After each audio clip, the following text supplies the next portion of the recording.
A good Friday afternoon, and it is a beautiful one in West Lafayette today. We always say we wish we could do this show outside, but Brian Newbert and Alan Karpick here for the first segment of Golden Black Live. We'll have Kelly Kitchell on at 2:20. Kyle Charters will join us at 2:40. Want to thank our sponsors, Triple X, on the hill but on the level. That's a Purdue tradition since 1929. John Basham and the folks at Basham Rentals.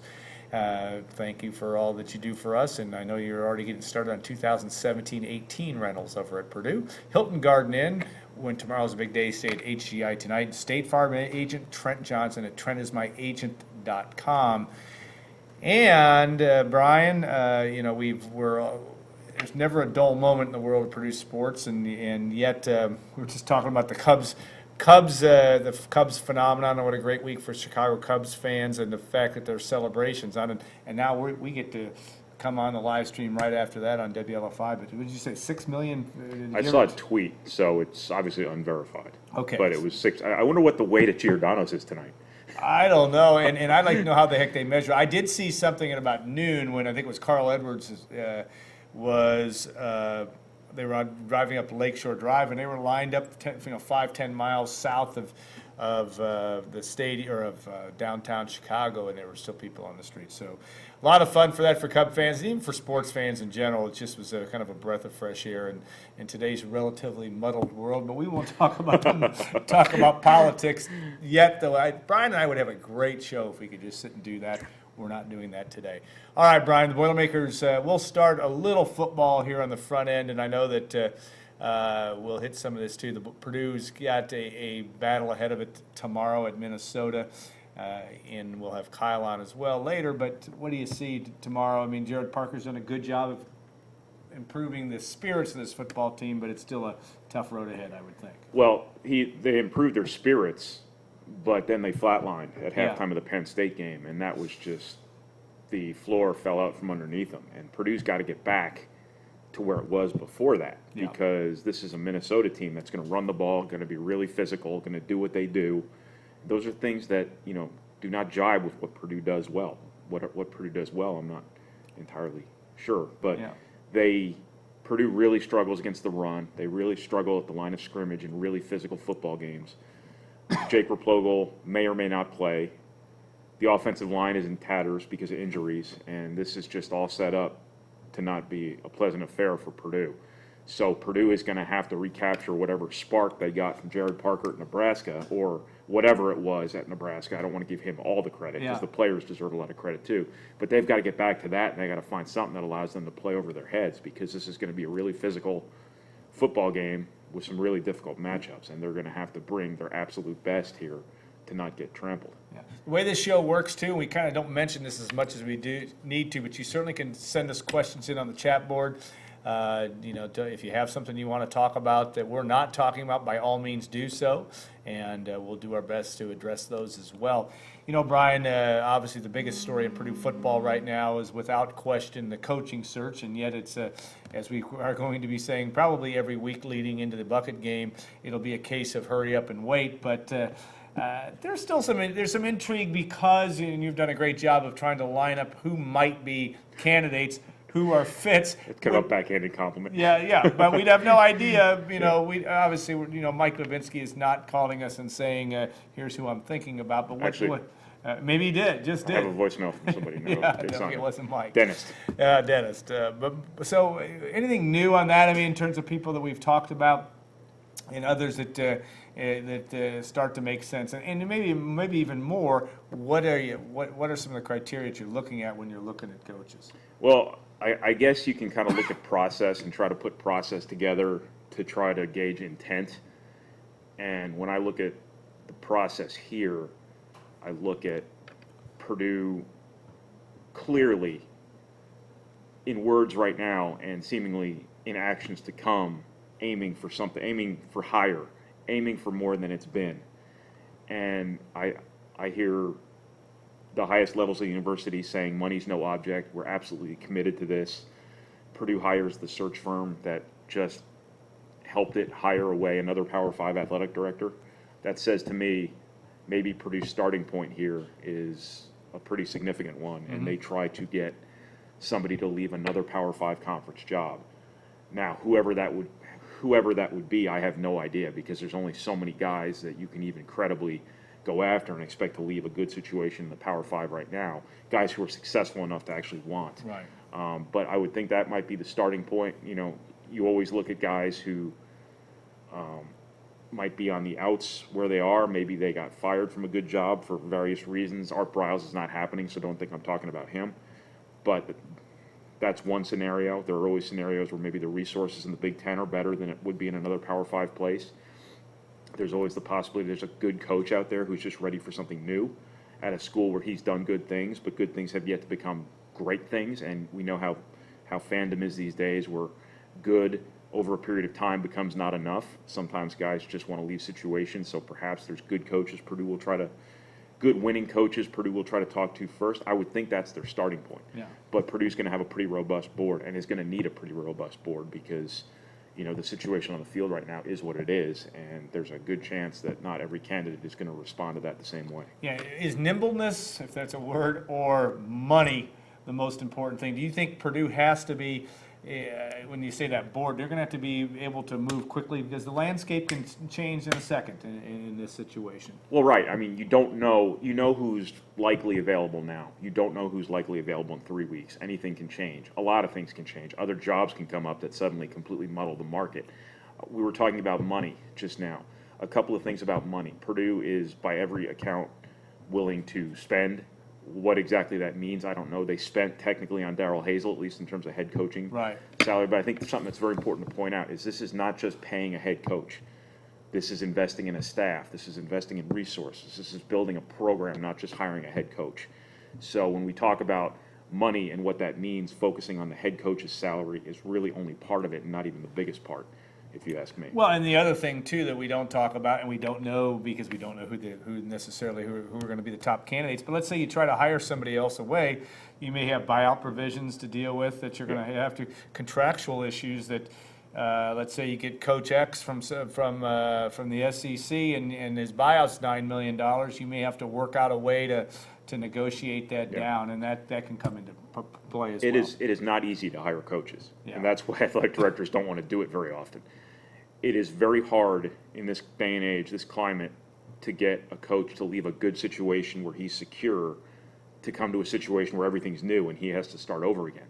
Because if you take the wrong job, if you take the right job and fail, then suddenly you have left a good long-term situation. You've left security for a situation where you can get fired in 2 years or 3 years or whatever the case may be. That is a very difficult thing to do in any walk of life, to leave a good, secure situation for risk. And there's always risk, because college coaches can get fired for things outside their control. Things cannot work for reasons outside their control. You can do all the right things and still not win and get fired. You can win over a long period of time and still get fired, because winning is not enough. So what I'm saying is there's so much money involved. There's so many sensitivities involved, too, in your current job.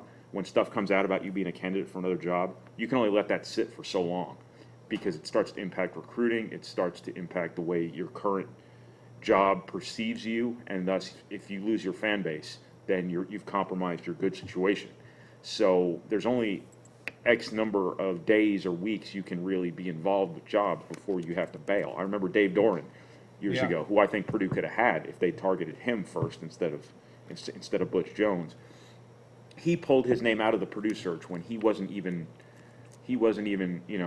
their top target. He was a guy they might have gotten to eventually, but his name had gone around in the rumor mill for so long, he had to, because it was compromising what he was doing at Northern Illinois. Right. A couple weeks later, ended up taking NC State. But the Purdue thing was just assumed all along, because he was a logical candidate, and the rumor mill just kind of took over. So he had to remove himself from that before he even entered it, more or less. That's just kind of a good little microcosm of what this is like for coaches. And you talk about financial considerations, too. It's one thing to pay a head coach. It's another thing to pay a staff. It's another thing to invest in a program. But if you have to buy somebody out of a contract, that is not cheap. And that's a bunch of $1 million on top of, you're already paying Darrell Hazel to go away. You're already paying, more than you were paying your last staff anyway, because you always have to pay more than the last staff to get somebody. There's just a lot of money involved here, and in a lot of different ways. It's not just a head coach's salary. DHR International, the search firm that's being involved, Glenn Sugiyama, who was involved in bringing, he was at the press conference when Mike Bavinski was announced on August the 9th at Purdue. He's been involved to in hirings, whether it be Jim Harbaugh to Stanford, some others. What do you think about the dynamic of that? I mean, obviously it's a known quantity. Both Pat Richter's involved also with Pat Richter, the former Wisconsin athletic director and Wisconsin All-American football player, NFL player as well. But you have this that dynamic going on. There's some familiarity as Purdue, and yet there is no search committee on this. Is No just search a committee, search just firm Mike and Mike Babinski and the Babinski. search firm. Yeah. Yeah. That's how it's going to play. This is Mike Babinski's hire with the assistance of the search firm. The topic of search firms is an interesting one, Yeah. a nuanced one. In this day and age, with so much money involved and so much sensitivity in terms of privacy involved, it's become an unnecessary necessity in the sense that from a practical standpoint, you almost have to have this third party out there working on your behalf, making contacts, expressing interest, maybe expressing interest, gauging interest, maybe getting an idea of what the landscape's actually going to look like, maybe getting better information than an athletic director or a search committee themselves can get because of the vast network of contacts these search firms have built up. The other side of that coin is when you bring in somebody to influence your search, you're automatically making yourself vulnerable to their conflicts of interest. So when a search firm has a very small universe of clients that they've worked with over and over again, where do you think your search is going to start? It's going to start with those people who have this relationship with this search firm. That might narrow your search a little bit. Obviously, it's the athletic director's call who he wants to hire and whatnot, and it's not the search firm telling him who to hire. It's the athletic director's choice. So everything is ultimately on the athletic director, but there are some conflicts of interest potentially there. But it has become kind of a situation where it is almost a necessity because of the way the marketplace is. You just have to be careful. You have to make sure.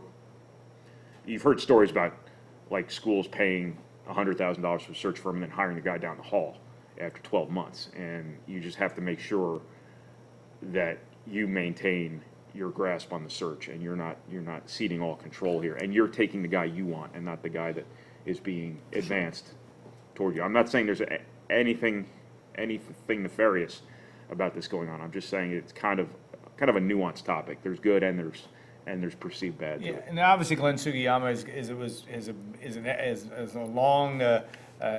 been in the business a long time and has that reputation. He's obviously involved also with Sonny Dykes, moved from Louisiana to Berkeley, and a guy that has the attention of coaches around the country. It's just it will be fascinating to see where all this comes off in the next bit and how it all plays out, because you hope if you're a situation with Mike Babinski that you have as much of that groundwork laid when you're ready to go, but you can't control what could change. Again, one person changes, and all of a sudden, we have been using the example about Mark Antonio, and we're not saying Mark Antonio is leaving Michigan State, but if he did, that would change PJ Fleck. It might, may change some others down the road. Mm-hmm. And that I think is going to be interesting to see how that plays out. Something to add to the search firm too is that what the search firm does is it insulates, in this case, Mike Babinski from being the athletic director who's calling other people's coaches during the season. You can't do that. I mean, that breaks every protocol in the book. And Mike Babinski's got a job too. I mean, he runs Purdue's athletic department during the day. He can't be doing this 24 hours a day. Yeah. So the search firm is really, it's become a necessary sort of support system. And, I mean, it affords Purdue some plausible deniability in terms of, hey, we didn't call your coach in the middle of the season. What are you talking about? Yeah. That kind of thing. You've safeguarded yourself as much as you can in terms of having a comprehensive background check on a guy. You don't want surprises. You don't want George O'Leary happening to you. Yeah. You don't want Mike Haywood happening to you. And those were search firm situations, I think. Yes. But those are probably those are the outliers. Was, those aren't the rule. Yeah. Men's basketball, we'll turn on to that. The Boilermakers travel to Columbus tomorrow, we think, to play a Sunday morning scrimmage against West Virginia. Two pretty evenly matched teams, at least if you look at the national rankings. I'm going to ask you first, and I know you can watch our video, Brian's post-game video after the Southern Indiana game this week, but what did you see there, and what do you think what can Purdue gain from its scrimmage on Sunday? Yeah, I thought Purdue the other day, Tuesday night? Yeah, It was Wednesday night. Wednesday night. Right? Yeah. I thought Purdue on Wednesday night looked like work in progress. It was Tuesday night, Brian. You're right. Tuesday. I'm sorry. Being down two important reserves in Ryan Klein and Basil Smotherman, and Jaquil Taylor, too, who's hurt. I think being down three guys on top of all the questions you have in the first place in terms of defense and whatever else, I think they just looked like a team that is going to have – it's going to be a process to, be able to play at the level that they're anticipating playing at. And they better get to it pretty quick because Villanova's coming up here pretty quick. But I thought, Purdue looked in its exhibition game like it's supposed to look like in an exhibition game, rough around the edges. And obviously with it being limited, I thought that, that was pretty natural. But Purdue's got a long way to go. I don't think, and I'm saying that in the context of what they can be, not in terms of them just being a good team. But I think Purdue has to get some things figured out. We've known that all along. I think this scrimmage on Sunday will be good because it will be a knife twisted in their biggest wound last year in terms of, handling pressure and handling poise. If I know Matt Painter and I know Bob Huggins, I suspect there's going to be two coaches in Columbus on Sunday rooting against their teams. Yeah. Yeah. To get their brains beat in, because what they want to do is they want to turn around Monday and they want to yell at them for everything that went wrong so that they're not looking at the polls and saying, hey, look how good we are. I guarantee you Bob Huggins is thinking that way, and I suspect Matt Painter's probably thinking that way too. Yeah, you look at the attention that, and negative attention certainly on Ryan Klein's announcement this morning, or not his announcement, but the announcement of the increased suspension. And that's to Ryan where he will miss not only the Villanova game, but a couple more games after that as well. Your take on that, just in fact, we got kind of a situation where you don't like to have these kind of distractions even at any time, even to start a basketball season. Yeah, this isn't a good starting point for a season. Obviously, it's not the end of the world.